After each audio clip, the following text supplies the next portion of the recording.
Sort of country music star chic today, a little bit. Like a brunette Carrie Underwood, except not at all. What's up, buttercups? It's me, Amy Young, and I'm here to change the way you think about dating and relationships.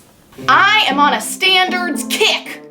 Hi-ya! Last week we talked about the importance of clarifying your standards, unlimiting your stupid fears and beliefs that you don't need to have about connecting with your perfect man.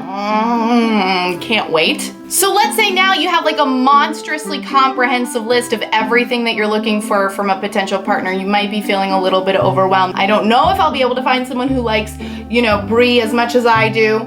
The cheese, that's an essential. Be with a man who likes cheese. So we need to deepen our understanding. We need to take things to the next level. And I have 3 specific things that you should do next if you want to even further clarify, acknowledge, and understand what your standards are, why and how they serve you, so that we can communicate them effectively. That's foreshadowing. There's gonna be a video coming out on communicating standards. I know you're excited. The first thing that we need to do is identify what really matters. Next to each standard or preference on your list, rate its level of importance to you on a scale of 1 to 10. 10 being like, I cannot live without that, it's so essential and important to me, have to have it, period. 1 being like, it really doesn't matter that much and I could probably live without it, honestly, but it might be kind of fun if he looked a lot like Ryan Gosling in The Notebook, but realistically, like, it's not essential. Womp womp. Be really honest with yourself, and a good rule of thumb is if it's below a 6, it honestly probably isn't that important. Keep in mind, defining your standards for yourself, it's more of an art than a science. It's more of a feeling thing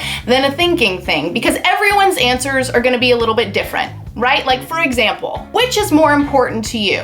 A partner who wants to have kids someday, or a partner who likes the same sports teams as you? Depending on who you are, what you want, your visions for the future, you're gonna have different answers. So this is just about figuring out what's true and right for you. Pour vous. You. Fine-tune that shit. Then we want to identify why that specific standard or quality is important to you and what it creates in the relationship. If you cannot clearly tell me why a specific standard is important to you or how it manifests in the relationship, then I'm going to argue that is probably just a picky preference that you have and not actually a necessary standard that needs to be upheld.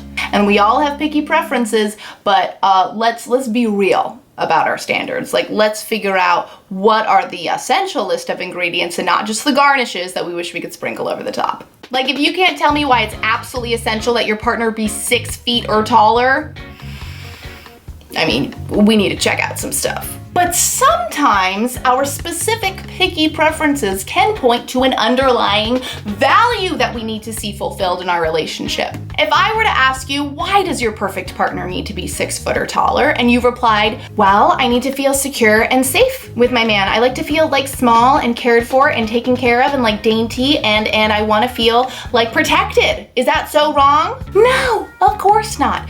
But let's say that you met someone who made you feel very safe and protected, who was extremely caring towards you, that you felt totally secure with, and he happened to be 5'10". Would that be an issue for you?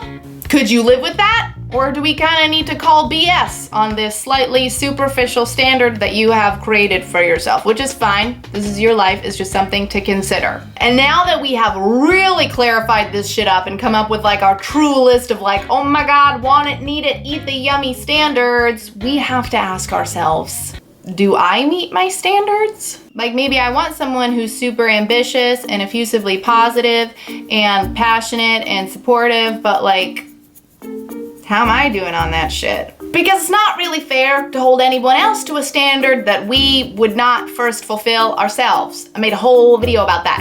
You can watch it here. Because super awesome, fabulous, fantastic, amazing human beings generally also want other super awesome, fabulous, amazing human beings. So like, we all need to like up our fucking game and be like, if I want it, I need to be it. I need to embody it. The best way to do that is by living into your own standards. What you want, you gotta be. I didn't come up with this theory, the like live into your standards thing. I think it's Tony Robbins. I'm pretty sure he came up with it, but it's good shit. Like, sometimes we need to look at ourselves in the mirror and be like, would you be with you?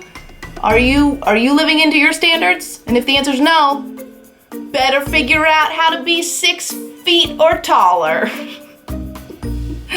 Good luck. You know, there's always so many more things I want to say that I just can't fit into these videos, and that is why I send out a regular email series to the awesome community of people who are part of the bigger conversation that's happening over at amyyoungcoaching.com. So if you want to get in on that, head to the link in the description box. You can enter your email there, and I will visit your inbox very soon. I would love to connect with you that way. Speaking of making connections, something tells me that you have a gal pal who really wants in on this party, so go ahead and share this video with her. Help her get in on the romance revolution, because we are changing the way that you think about dating and relationships over here. One video at a fucking time. Thank you so much for watching. If you liked this video, please subscribe to my channel. I would love to see you next time around, and until then, I'll see ya.